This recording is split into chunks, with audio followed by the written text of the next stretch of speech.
Eh bien le bonjour, c'est Django, bienvenue dans cette nouvelle vidéo. On va parler du drama de la publication de la vidéo de Julien Chiez et du coup de ce que ça a fait un peu sur Twitter, de ce que les gens en disent. Vous allez voir, il y a des avis très différents, mais encore une fois, personne n'essaye d'apporter de la nuance. Tout le monde est dans un camp ou dans un autre, et le reste, bah, celui qui dit pas comme moi, c'est un connard, c'est un machin. Vous êtes vraiment des ravagés, bref. On va commencer d'abord par deux petites news et deux petites infos très intéressantes. Là que je vous les partage parce que je ne savais pas trop comment vous les partager autrement. J'ai pas trouvé de sujet pour les mettre, donc je vais vous mettre ça tout de suite.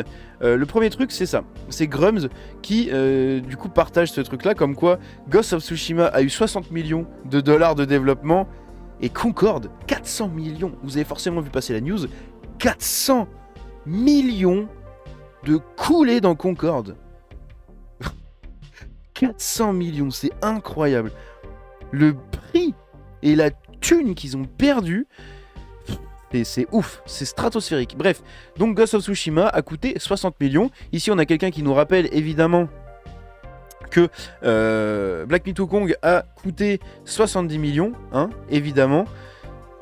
Logique ? Logique, j'ai envie de vous dire. Dustborn qui a coûté je sais plus combien de millions aussi, et le pire c'est que ça a été financé du coup par des services publics de plusieurs pays, etc. dans le monde.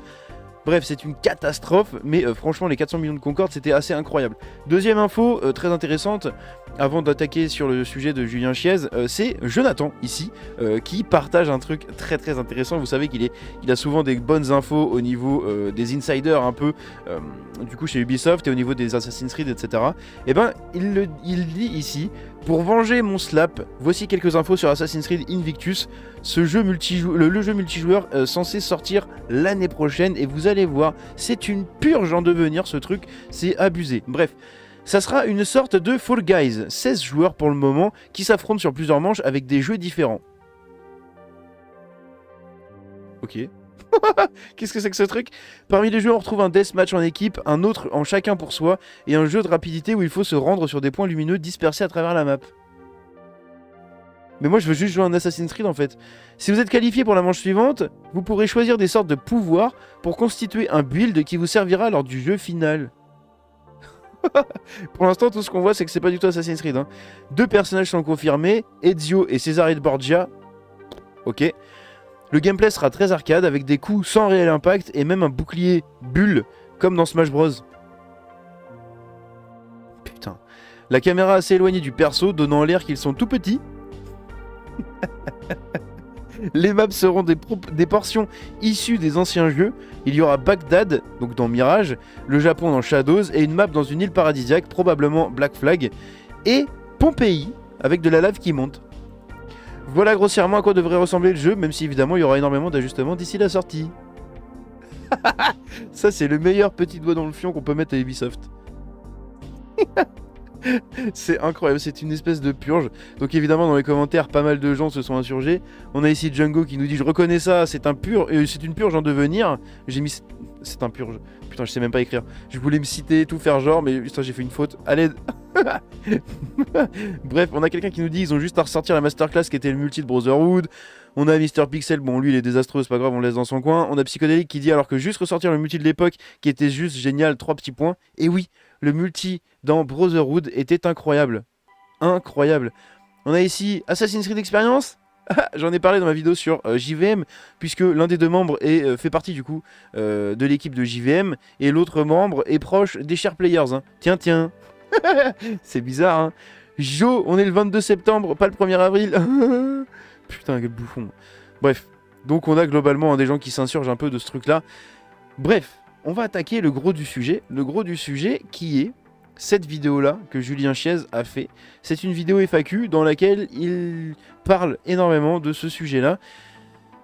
Il en avait déjà fait une la dernière fois, où il parlait un peu justement des agendas politiques qui deviennent de plus en plus présents dans le jeu, etc. Et c'est marrant que là, il continue à en reparler. Qu'est-ce qui se passe, Julien? T'essayes de toucher une nouvelle communauté, un nouveau truc?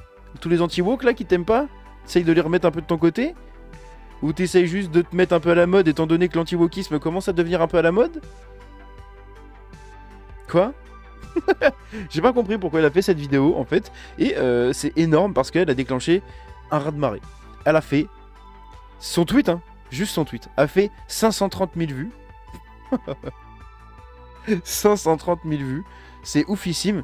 Sa vidéo, je crois qu'elle doit être à 40 ou 50 000 vues déjà. Waouh.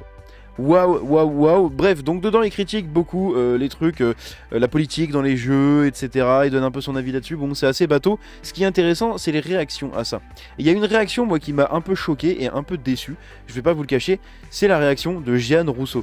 Pour ceux qui ne savent pas qui est Jeanne Rousseau, c'était l'ancienne du coup PDG et l'ancienne directrice de Spiders, le studio français derrière Gridfall, hein, dont j'en ai fait plusieurs vidéos, enfin j'en ai fait une grosse vidéo essai dedans qui avait bien marché. Bref, c'est un de mes jeux préférés, vraiment, Gridfall. Bref, je suis déçu. Je suis vraiment déçu. Je pensais pas qu'elle allait fermer les yeux autant que ça. Après, peut-être que chez Spiders, ils sont pas concernés, donc elle n'est pas au courant. Mais quand même, elle n'était pas non plus la clampine de base dans son entreprise. C'était quand même la directrice. Elle allait à beaucoup de conventions, etc. Bref, vous allez voir ce qu'elle va dire. Mais en gros, bah, elle a fermé les yeux, quoi. Julien, nous nous sommes recroisés quelques fois, le monde du jeu vidéo est petit en France. Et permets-moi de te dire que je regrette vraiment de te voir soutenir l'idée que sous influence de je ne sais quoi, le jeu vidéo serait en perdition. Les femmes, les noirs, les gays et autres woke auraient réussi, par un tour de force improbable, à s'infiltrer dans un milieu extrêmement hostile et à imposer, par quelques obscures manipulations, un discours soutenant leurs idées, auprès de tous les développeurs. Oui. Oui, la réponse est oui. Pour rappel, je crée des jeux vidéo depuis plus de 26 ans. J'ai commencé sur Game Boy et j'ai travaillé sur toutes les plateformes du mobile, le Nokia 3610, inclassable, au PC en passant par la PS2 et la Xbox 360 jusqu'à leur version plus contemporaine. Je n'étais pas la première en France, une très grande dame m'avait ouvert la voie, Muriel Tramis, mais disons que nous n'étions pas bien nombreuses quand je me suis lancé. Je n'ai pas la prétention d'avoir fait le jeu parfait, loin de là, mais chaque jeu m'a fait progresser, m'a poussé à m'interroger sur ce que nous pouvions offrir à nos joueurs. Nous avons bâti des mondes différents, essayé de raconter d'autres histoires et développer des jeux. Et la seule censure que j'ai rencontrée dans toute ma carrière, attention, est celle qu'essaye de m'imposer une frange heureusement limitée, mais extrêmement bruyante et visible sur les réseaux, qui n'a manifestement jamais joué à aucune de mes créations. Alors, la minorité extrêmement bruyante qui nous casse les couilles, c'est pas des gens comme moi. C'est les woke. C'est eux qui sont partout. Nous, on ne fait que dénoncer maintenant. Les woke, ça fait déjà des années qu'ils nous pètent les rouleaux. Bref, continuons. Une frange qui a voulu me faire changer mes histoires, mes héros, m'imposer des points de vue, mais qui ici et sur d'autres réseaux se présente toujours comme la victime. Putain, c'est la base du wokisme. De se victimiser jusqu'à plus bas que terre. Propitiatoire d'une censure qu'elle est la seule à pratiquer. Le wokisme cancel. N'est-ce pas, Madame Rousseau? Hein? Celle qui a pas voulu répondre à mon DM quand je lui avais simplement posé une question dans une vidéo précédente sur Spiders. Un studio que je kiffe, qui fait des jeux que je kiffe. Putain. Une frange qui n'a aucune idée des moyens, des méthodes et de tout ce qui doit être mis en œuvre pour faire un jeu vidéo quel qu'il soit, mais qui est absolument persuadée de savoir comment faire. Et les woke, regardez la qualité graphique et technique des woke depuis qu'ils sont arrivés dans les jeux. Ils sont moches, ils sont pas finis, ils sont buggés, ils sont vides. La narration, elle est partie là-bas. C'est exactement pareil. Ça, c'est le genre d'argument là, de post sur Twitter, de thread, qui peut se lire dans l'autre sens. Le jeu vidéo est parfois souvent un divertissement, mais le divertissement le plus léger ne peut s'empêcher de refléter les idées politiques de son temps et l'image de la société dans laquelle il a été créé. Non. Non. Non. Non. Ça, c'est parce que vous le voulez. Si tu veux insuffler de la politique dans une œuvre, c'est parce que tu le veux. Est-ce que tu as de la politique dans la Joconde? Est-ce que tu as de la politique dans beaucoup de tableaux comme ça? Non. Tu as des tableaux politiques. Genre le tableau, j'ai oublié le nom, putain je suis désolé. J'ai oublié le nom, le tableau très connu qui a été fait dans les années 1830 à peu près là. Peut-être un peu plus, un peu moins. Vous savez où c'est Marianne du coup qui est sur un radeau et qui sauve des gens etc. avec le bonnet phrygien et compagnie et le drapeau français. Ça c'est politique. D'accord? Vous avez des tableaux qui ne sont absolument pas politiques. Vous avez des musiques qui ne sont pas politiques et d'autres qui le sont. Vous devriez avoir des films aussi qui sont politiques et d'autres qui ne le sont pas. Vous devriez donc avoir des jeux qui sont politiques, oui, et d'autres qui ne le sont pas. Pourquoi forcément mettre de la politique partout? En fait, ça peut déplaire, ça peut mal, parfois très mal vieillir, mais c'est ça et ça a toujours été comme ça. Mais c'est et ça a toujours été comme ça. Et j'aimerais bien qu'on nous laisse bosser et qu'on arrête de nous menacer, du pire des développeurs parce qu'une minorité a décidé qu'elle avait un gay de trop, une femme trop visible. Encore une fois, ça s'inverse. Qui c'est qui menace les autres quand il n'y a pas de gay, quand il n'y a pas de femmes, quand il n'y a pas de trans, quand il n'y a pas de noirs, quand il n'y a pas En fait, une personne racisée trop centrale ou un sujet qui semble trop politique à 3% de la population, ils sont 3% de la population, ils sont genre 2% je crois. Ils sont que dalle. C'est une fourmi. Sauf que c'est la fourmi qui va te mordre et qui va te faire hyper mal. On conçoit des jeux, des histoires dans des contraintes qui sont déjà complexes. Laissez-nous faire notre boulot. N'achetez pas nos jeux, car s'ils ne sont pas pour vous, je vais y arriver, c'est ok. Je n'ai jamais aimé les jeux de foot et ça n'a jamais empêché FIFA de se vendre. Personne ne vous oblige à aimer tous les jeux. Certains jeux s'adressent à un public dont vous ne faites pas partie et vraiment ce n'est pas grave. On ne vous oblige pas à acheter... On ne vous a pas obligé à acheter tous les Adibou. Et t'as de la politique dans Adibou? Mais s'il vous plaît, ne jugez pas les devs qui aiment tellement le jeu vidéo qu'ils en ont décidé de faire leur médium pour raconter des histoires, même si ces histoires ne vous plaisent pas. Vous partagez l'amour du jeu vidéo à défaut d'être d'accord sur tout. C'est déjà bien ça. C'est déjà bien, tout court. Il y a forcément quelque part un jeu fait pour vous, si celui-ci ne l'est pas parce qu'il aborde des sujets qui vous déplaisent. Oula, j'ai rien compris à sa phrase. Et il y a forcément quelque part un jeu fait pour vous, si celui-ci ne l'est pas parce qu'il aborde des sujets qui vous déplaisent. Ok. En bref, la politisation, entre guillemets bien sûr, du jeu vidéo est un faux débat. Ah oui, un faux débat. Un faux débat. Un faux débat. Il suffit juste de voir les commentaires des gens sur ma vidéo Hypocrisie et bouffonnerie, où je donnais mon avis un peu sur la polémique de Black Myth Wukong, qui était vraiment au cœur de ce truc-là, ramener de la politique dans un test de jeu vidéo. Regardez les commentaires. Achetez ou parlez des jeux qui vous intéressent et négligez les autres. Oubliez les fausses croisades, les outrances et les autres drames factices qui n'ont pour but que de nourrir la frange... qui de fait n'a aucun intérêt pour le jeu et ne cherche qu'à être plus visible sur les réseaux. Putain, c'est... c'est incroyable. C'est incroyable parce que c'est exactement la description des agissements des woke. Ils s'en battent les couilles du jeu vidéo. C'est juste que c'est un média qui leur permet d'être plus visible. C'est tout. Voilà. Jouez à ce qui vous plaît, le reste n'est que du bruit. Comment c'est possible d'être aussi aveugle? Je suis extrêmement déçu par cette personne-là que j'estimais beaucoup, que je respectais beaucoup. Comment c'est possible de pas s'en rendre compte? Bref, donc la réponse à Julien Chiez, au niveau de ça, c'est celle-là. Désolé, j'ai pas zoomé, encore une fois. Bonjour Jeanne, je viens de lire ton thread. Déjà, merci pour tes arguments, j'aurais probablement pu améliorer certains éléments dans la manière de délivrer mon message. En revanche, je me permets de te partager ce post, car on me prête des intentions et même des propos qui sont l'exact opposé de ce que j'ai réellement dit. Ce qui, tu en conviendras, est en réalité assez grave si on est un peu pourvu d'honnêteté intellectuelle. C'est surtout la branlette intellectuelle, hein, qu'on soit d'accord, la branlette intellectuelle. C'est l'un des premiers messages de ma vidéo. Je suis pour la diversité et une large représentativité. Je trouve que c'est une force et non une faiblesse. On ne doit pas en avoir peur, bien au contraire. Je reconnais aussi évidemment que toute forme d'art peut avoir une part politique en elle et cela ne me dérange pas. Donc, pourquoi ta vidéo? Pourquoi ta vidéo? Si au final le débat te va bien, un peu oui, un peu non, bref, tu t'en fous, toi aussi tu t'en fous, pourquoi la vidéo? Je suis totalement opposé aux positions extrêmes, d'où qu'elles viennent.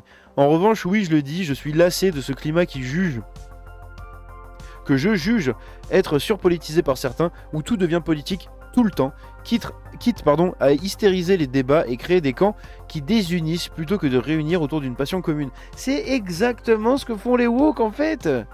Pourquoi vous voulez esquiver l'éléphant dans la pièce? Vous avez la raison en face de vous, mais vous voulez pas le dire. C'est juste ça en fait, vous voulez vraiment pas le dire. Et oui, je confesse avoir constaté une évolution qui touche le jeu vidéo bien plus qu'il y a quelques années. Et cela n'a rien à voir avec vouloir exclure tel ou tel personnage, tel ou tel groupe. Au contraire, j'ai toujours été pour l'opinion plus que l'affrontement. Pour l'union, pardon, plus que l'affrontement. Ouais. Bah sauf si t'as un adblock. L'union, là, non. Sauf si tu le critiques. L'union, là, c'est pareil, non. Tu parles aussi dans ton thread des pressions que tu aurais reçues et tu donnes un exemple et je t'envoie des bonnes ondes car je ne sais que trop bien combien, ouais, pas ouf, hein. Cela peut être dur. Eh bien, permets-moi de te partager un exemple personnel. Si tu savais les tombereaux de haine que j'avais reçus quand j'ai osé vouloir tester Hogwarts Legacy, je n'avais jamais vu ça. Je me suis retrouvé sur des listes de personnalités à boycotter. Non, à harceler. Je sais pas pourquoi j'ai lu boycotter. Sur des listes du coup à harceler parce que je refusais de boycotter. Voilà, c'est parce que j'ai lu ça. Boycotter le jeu et donc de faire mon métier. Une fois de plus, on en revient à ces camps qui s'opposent avec rage. Je trouve ça d'une tristesse infinie. C'est ça que j'appelle les effets d'une politisation parfois exagérée. Et c'est ça que je pointe du doigt dans mon message. Pas le reste. Intéressant. Intéressant, mais du coup, toujours la question, pourquoi la vidéo ? Je n'ai donc aucune croisade sur ces sujets, hormis probablement vouloir retourner sur un terrain de jeu plus sain. Sur un terrain de jeu, pardon, plus sain. Ouais, plus serein, pas ouf. Plus ouvert, plus fraternel et moins hystérisé. Si tu voyais la haine et les insultes que cela me vaut, on peut se dire qu'il y a encore du chemin pour que certains réapprennent la définition d'un mot qu'ils brandissent pourtant si souvent, tolérance. Voilà, ça, c'est son message à Julien Chiez. Bon. Vous en déduisez ce que vous voulez. Vous avez Slap aussi, qui a donné son avis. Fidèle à lui-même, hein. La bête est lâchée, hein.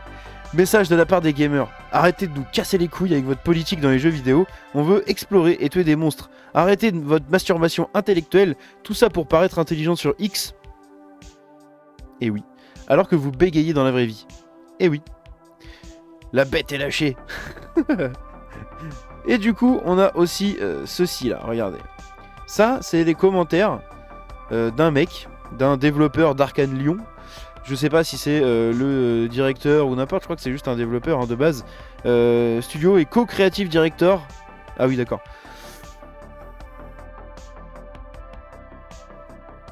Il est co-créateur sur Blade, dans Arcane Lyon. Je pensais pas qu'il était aussi haut. Bah du coup, c'est d'autant plus triste. Si j'arrive à zoomer par contre. Pourquoi ça veut pas zoomer? Bon, bah je suis désolé, j'arrive pas à zoomer. Je vais zoomer un peu comme ça à l'arrache. Donc c'est quand même le co-directeur d'Arcane Lyon et qui travaille sur Blade. Hein. Ça fait vraiment très très mal. Bref. Donc lui, il a dit se retenir de commander et retourner à ses occupations.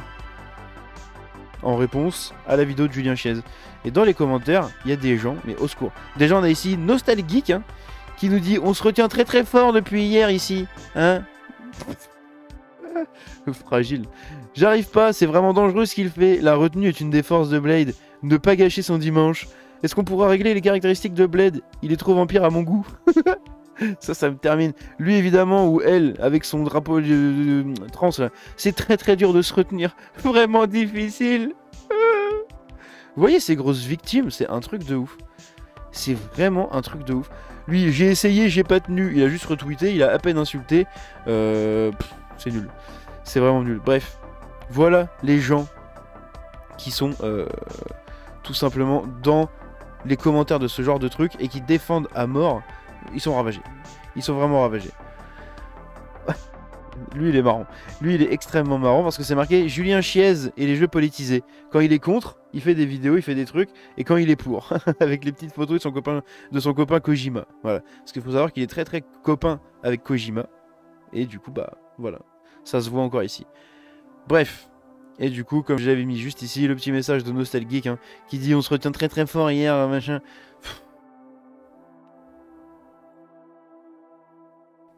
J'en ai marre de ce YouTube Game, c'est un truc de ouf. Donnez-moi les clés pour que je vienne leur secouer les noix de coco là, bien comme il faut. Bref. Si la vidéo vous a plu, vous savez quoi faire, hein, le like, l'abonnement, le partage, le commentaire et compagnie. Si vous êtes arrivé encore là, jusqu'ici dans la vidéo, écrivez Geek, G-E-E-K. Et moi je vous dis à la prochaine, c'était Django.